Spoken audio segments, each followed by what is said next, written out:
This is Dianne Andrews in Black and White.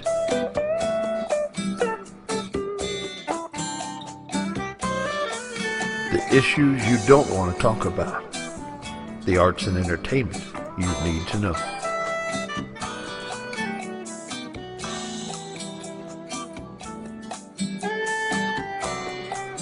And now here's your host, Dianne Andrews. Hello, I'm Dianne Andrews. I'm your host of Dianne Andrews in Black and White. Thank you for being here, audience. I appreciate it.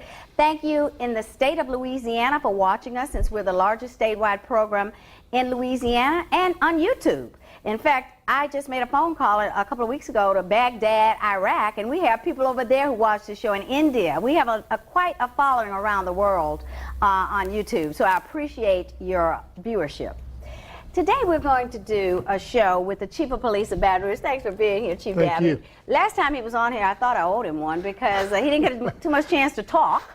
We had one guest who monopolized most of the show, so he was gracious enough to come back today. We're doing a show today about visas, about terrorism in and out of America. How do these terrorists get into America? As we know, in San Bernardino, there was Malik I'm probably mispronouncing her name, Malik and Saeed Farouk, her husband. She came in on what's called a K-1 visa, and that's a fiance visa, where they come into America because they're getting married. I'm going to get on the line a person who was over the passport office, a diplomat in Jeddah, Saudi Arabia. For you all to know, 15 of the 19 hijackers of the 9/11 were from Saudi Arabia. 2 of those had expired visas. So it just shows our country could beef it up a little bit on keeping up with the 500,000 people in America today with expired visas. And then the chief is going to talk to us about what has happened over the years and what tactics,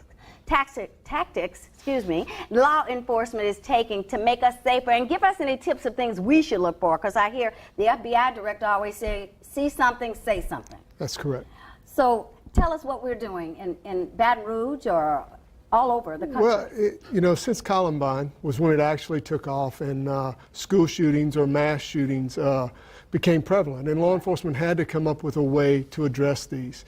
Over the years, our tactics have changed dramatically. With every incident that we've had, our officers, our tactical officers, the federal government, state agencies, we've pretty much all come together and tactically worked out plans. That way, every jurisdiction or every city, every state has a way of dealing with mass shootings. Now, it is incumbent upon the cities themselves to take this training, to use this training, and to train their people. And in the city of Baton Rouge, we have 9 different agencies that all are housed within the city limits of Baton Rouge. And with that, all of these agencies have come together. We do scenario trainings every year where we all get together. Does we that work mean, on. Chief, like a state trooper and sheriff's department? You're chief of police. Who would some of the other Well, be? you have LSU Police Department, Yeah. you have Baton Rouge Community College Police Department, Okay. Southern Police Oh, yeah. Department, the Constable's Office, Yeah. the Baton Rouge Police Department, the East Baton Rouge Parish Sheriff's Office, Louisiana State Police, and then we also have DPS Police, which does all the security for the state capitol. Oh, okay. That's Department of Public Safety. That's correct. DPS. Oh, They're okay. a piece of the Louisiana State Police. Oh, I didn't know that. Okay. Yes. In fact, Colonel Edmondson is going to be on my show. I've talked to him, but we couldn't get the dates because you and I and Colonel was and Mayor was supposed to do something. I think he's in Mardi Gras having fun up in Washington D.C. and couldn't Right. because we want to do something on hate versus terror. Yes, Crimes. yes. Yeah.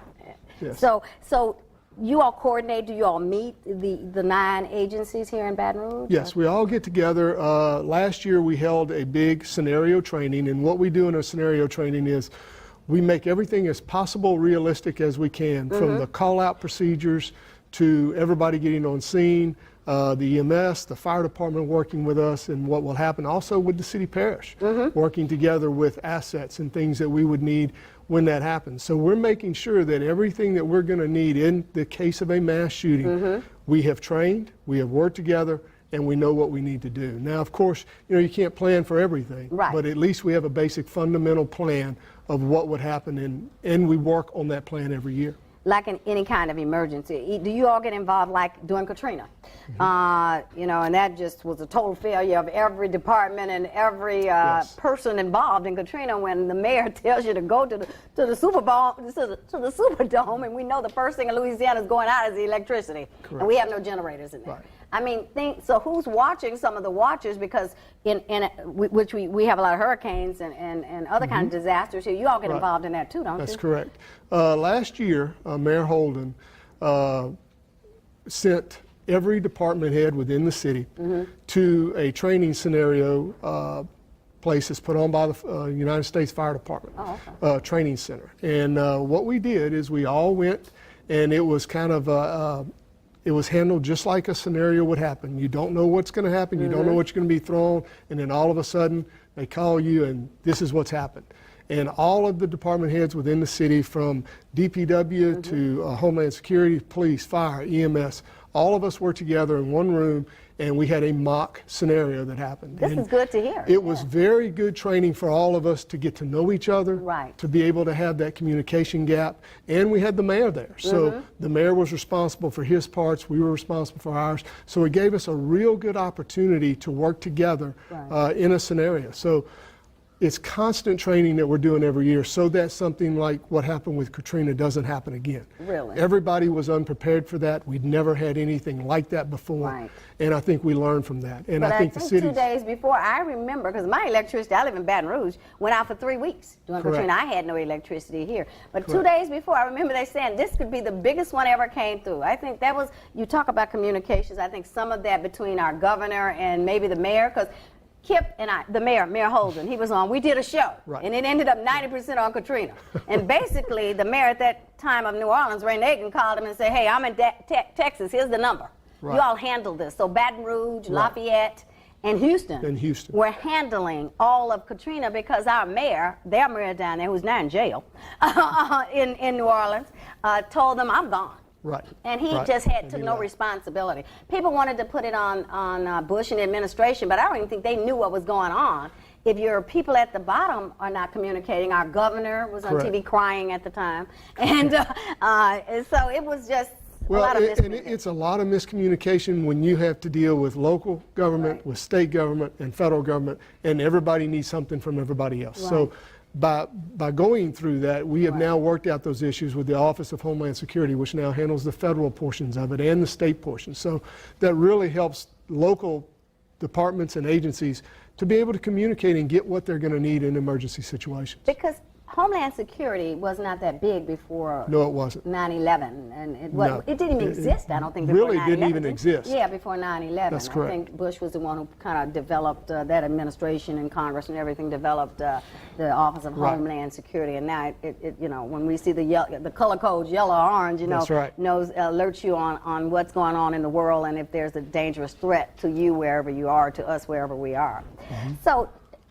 You were appointed by Holden, Chief Dabadie. So how long have you been here now? 3 years now. 3 years. Yes. So now, since Mayor can't run again, I don't think, for mayor, can he? No. Isn't he term limited he's term now? limited And he ran for lieutenant governor, but to our dismay, he didn't make it. So do you think, what would be your next step? Are things you'd like to do? Or the next mayor may keep you and you'd like to stay, right? That's correct. It just, I guess, kind of depends on the new mayor and what direction they want to go in. He was waiting to see what the new governor was going to do before he knew whether he would be keeping his job over at the state troopers. So is there anything, like Comey, the FBI director, said, see something, say something? What would you tell us that we need to do to prepare for any kind of emergency? Well, the same thing. I mean, definitely if you see something, say something. A lot of times people see things, they don't say nothing because they don't think it matters. And then come to find out later that it would have mattered tremendously. Yes, San Bernardino, the neighbor of Farouk and Malik in San Bernardino, said that she saw them every night working on something in their garage, and they were getting boxes flown in. Now, their cousin, who is a Hispanic guy, it was somebody's married their cousin or something, and he was the one who got them the semi-automatic rifles. I understand that they were legal. That's correct. The guns were legal that they had, but it still didn't make a difference. They killed 14 people in San Bernardino 2 months ago, as we know, in California. I'm going to get a person who wrote a book called Visas for Al-Qaeda, because we're talking about how do some of these people get in here, and why are the visas 500,000 people still here, and what are we doing anything to make this visa system any better, that we can keep up with K-1 visas, which is what San Bernardino people were on? I'm going to get Michael Springman on the line, and he's going to talk a little bit about what he saw in Jeddah, Saudi Arabia, when he was there, before they fired him. And he'll tell you they fired him, because he whistle blew on the government. That's a tough thing. We're doing a show later in a week or so on whistleblowers.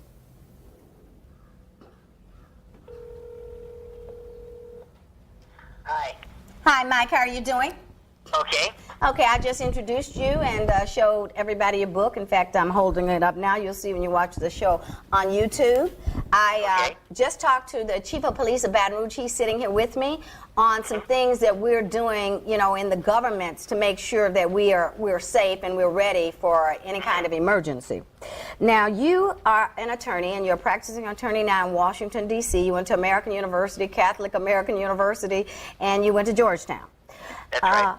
Now, you became a diplomat in Jeddah, Saudi Arabia, which is where 15 of the 19 hijackers in the 9/11 were from. But you weren't there then. You left in '89. That's right. Okay, so tell us what you whistle blew on the government about the processes we're doing. Tell me why, and what you think we could do better, especially with the visa system, since we have 500,000 people in America who are here on visas who are expired. And 2 of the 15 hijackers' visas had expired. 2 of the Saudi Arabian people. Sure. So basically, when I was in Jeddah, I was complaining about being ordered to issue visas to people who are not qualified. They essentially didn't show any strong ties to either Saudi Arabia or to their own country that would compel them to come back from the United States once they had come here. And I had complained to the head of the consular section, the consul general, the counselor for consular affairs in Riyadh, and to the Bureau of Consular Affairs in Washington, D.C. It wasn't until I was out of the Foreign Service that I found out that these people I was objecting to were basically recruits for the Mujahideen, essentially terrorists for the war in Afghanistan against the then Soviet Union. But they were on our side, right? The Mujahideen at that time was on our side. I mean, Osama bin Laden and everybody trained him. Osama bin Laden worked for us first, didn't he? That's correct. Yeah, he was an agency asset. And I think that because he's from Saudi Arabia himself, and he came from a very wealthy family. He was from Saudi Arabia because he's no longer with us. But so in the Middle East, it's very complicated. And I'll say this, in reading your book, which is really good when I read it, because I stayed up to 6 a.m. one night. I started at 3, and I was reading it. And everything seemed to pinpoint in the Middle East, to me, of what we're doing was to keep Russia out. Because keep them from dominating oil, I guess, in the Middle East. Because if Russia dominates oil, we're in trouble. Well, that's part of it, to keep the Russians out of the Middle East, but it's also to ensure that America can control the Middle East, that it's sufficiently divided, that there is no strong economy, no strong government that would oppose American interests or Israeli interests, and which would enable the United States to manipulate much more easily a weak government, a government dependent on foreign aid, on foreign assistance of whatever kind. And this is the one problem we have. Instead of letting the Middle East go its own way and letting the people choose their own governments, we decide we're going to choose it for them, and we generally choose wrongly. Well, Michael, I have to say now, that's controversial. That's kind of your opinion on that you believe that we're in the Middle East to control them. Is it because of the oil? Well, oil is part of it, and then the other thing is simply influence.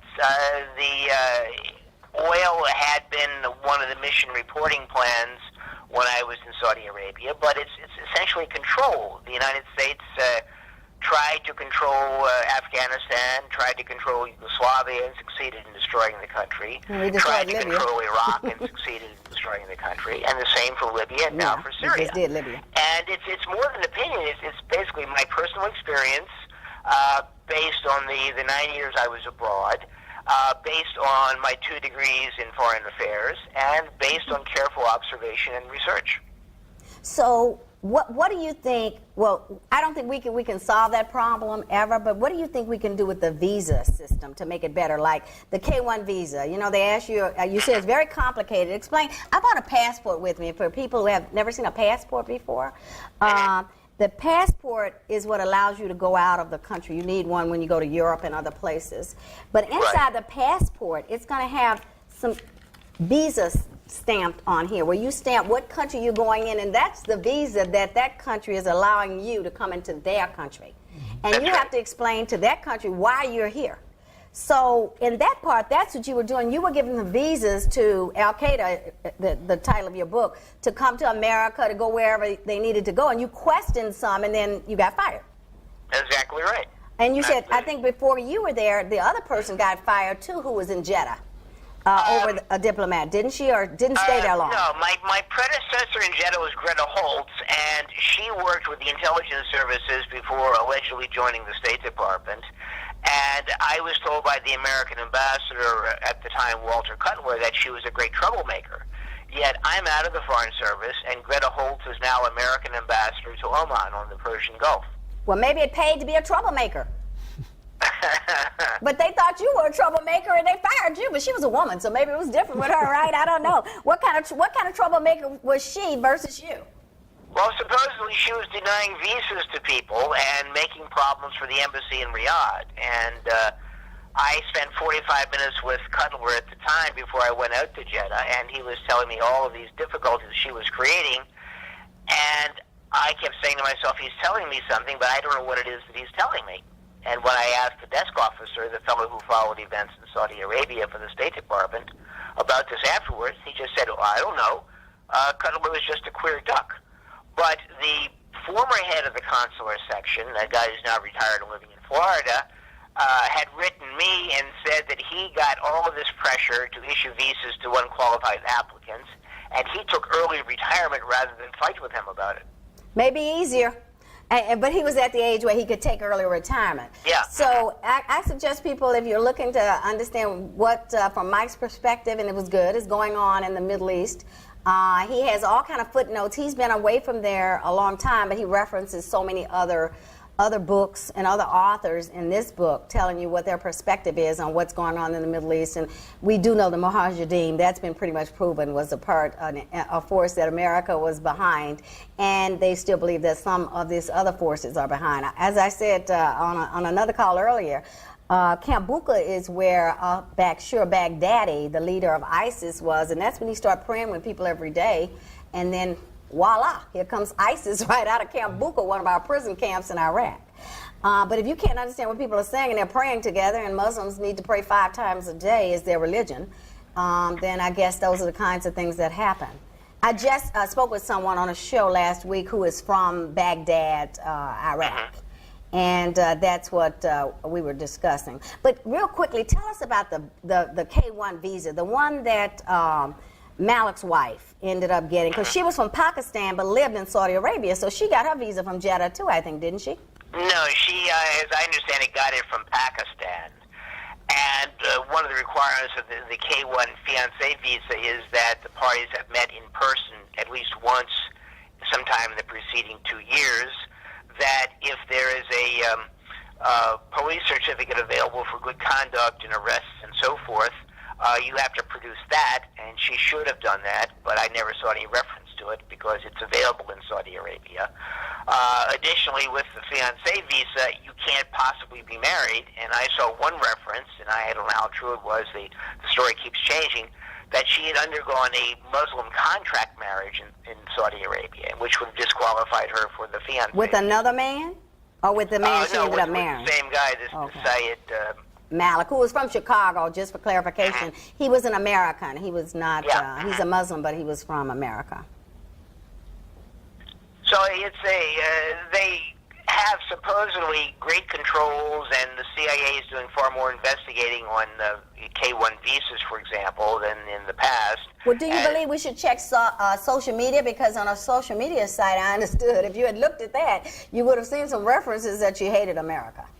Well, yes and no. I mean, the CIA does things like that. There are almost no controls on agency personnel abroad. But social media, who knows? I have friends who had Facebook pages created on social media, and they say they didn't do it themselves and had no idea who put those up. So with something like this, you don't know who is doing what. Yeah, but if we would look at their social media site, at least we can question them before we let them come in the country, and she can deny it or prove that she wasn't a part of making the Facebook page or whatever. Well, either this was a gross miscalculation on the part of the Central Intelligence Agency. Because the CIA works with you all, right? I think you told me that the CIA works with getting in every city. You work with CIA people to give out visas, right? Well, the CIA has clandestine service officers stationed at most embassies and consulates around the world. Yeah. So what other kind of visas are there? The K-1 is pretty easy to get. I guess you're marrying somebody, you meet all the qualifications. They ask you questions like, are you a terrorist, and things like that on there? Oh, yeah. There's a whole section on security about what organizations you belong to. Do you plan to come to the United States to overthrow the government, and so forth? I mean, you got to be an idiot to say you are. I mean, so what good does that really do? You ask them, and you know they're lying, like we know she did. No one's going to put, I want to blow you up, unless we're really stupid who looks at the visas and lets them in anyway, right? I mean, that's kind of, they better redesign maybe some of the questions they're asking, or do a better job. Well, they have personal interviews as well, and if you're an experienced consular officer, you can tell in just a couple of minutes what you've got in front of you, whether you've got somebody telling the truth, or somebody who is only telling part of the truth, or somebody who's outright lying to the officer. I've got one more question, and then I'm going to let you go. Mike, when we have 500,000 people is what's being proven now in America that we know about, that we can't find, that have visas, that came in on visas. What do you think, how could we keep up better with, whether it's an educational visa, K-1 visa, whatever the visa is? They have time frames on it, right? How long you can stay? Pretty much. When you're admitted to the United States, the immigration officer issues you an entry stamp with the duration of stay on it. In some cases, it might be 6 months. In some cases, it might be for as long as you're in service. Now, in Europe, they have internal controls. They have personal identity cards, and they check up on people. When you go to a hotel, you register, and the registrations are given to the police to check up on. The Americans somehow object to internal controls of any kind, yet are willing to accept outrageous intrusions on their privacy and their civil rights in the name of supposed security. Us Americans, right? Mm-hmm. Because we have to have free will. We don't want security. You know, as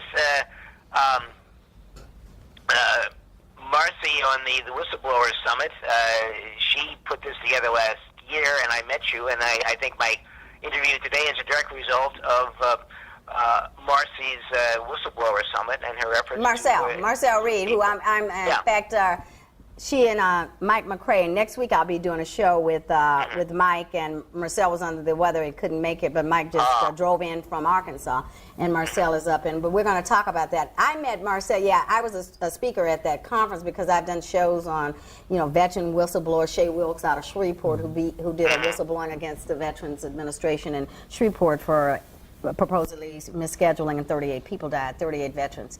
But I also met Marcel when I wrote a book, and she had done ACORN. Do people remember ACORN here? Mm-hmm. They were out of Louisiana. That was Association for Community Reform, now out of New Orleans.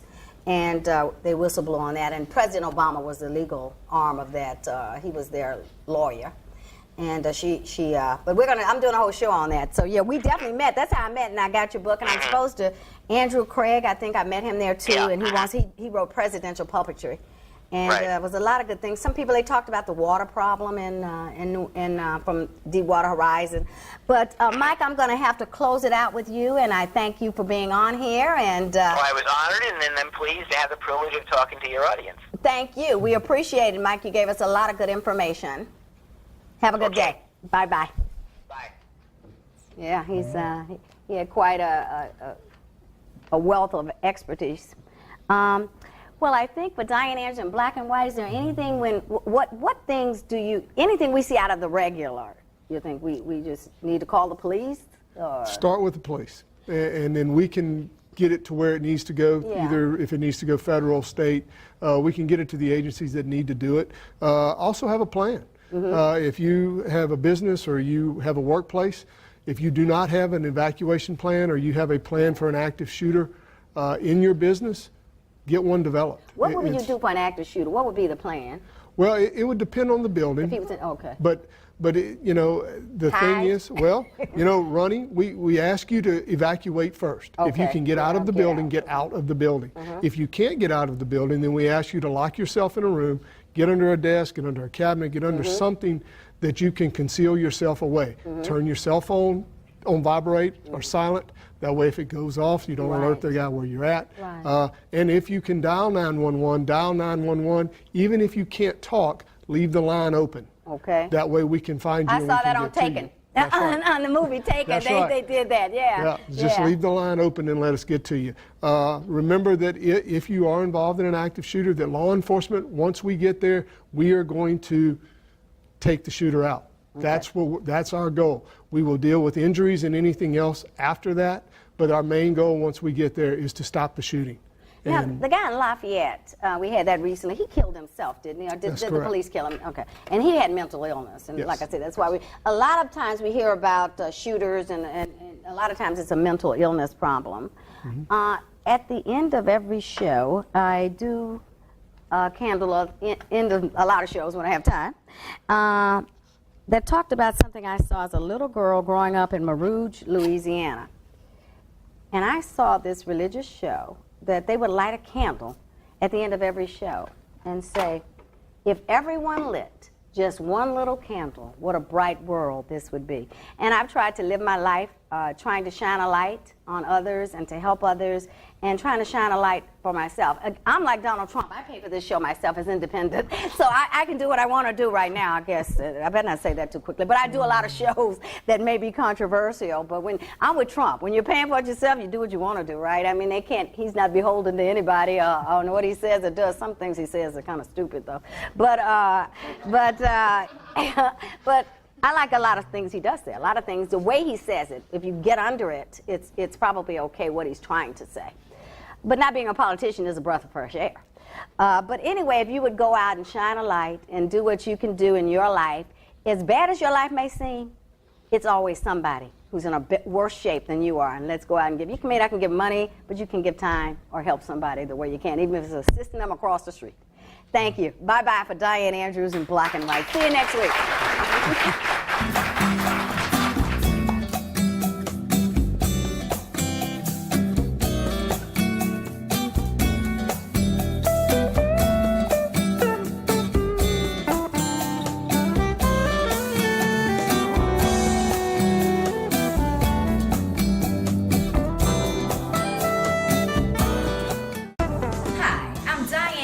Your host of Dianne Andrews in Black and White, a statewide program and on YouTube. Watch us, you'll see an HIV positive person's journey. You'll hear us make a telephone call to a Shia Muslim in Baghdad, Iraq. You'll also see the Vice President of Lamar Billboard Advertising come in and talk about how advertising can make you more successful. Come on and watch Dianne Andrews in Black and White. You'll be happy you did.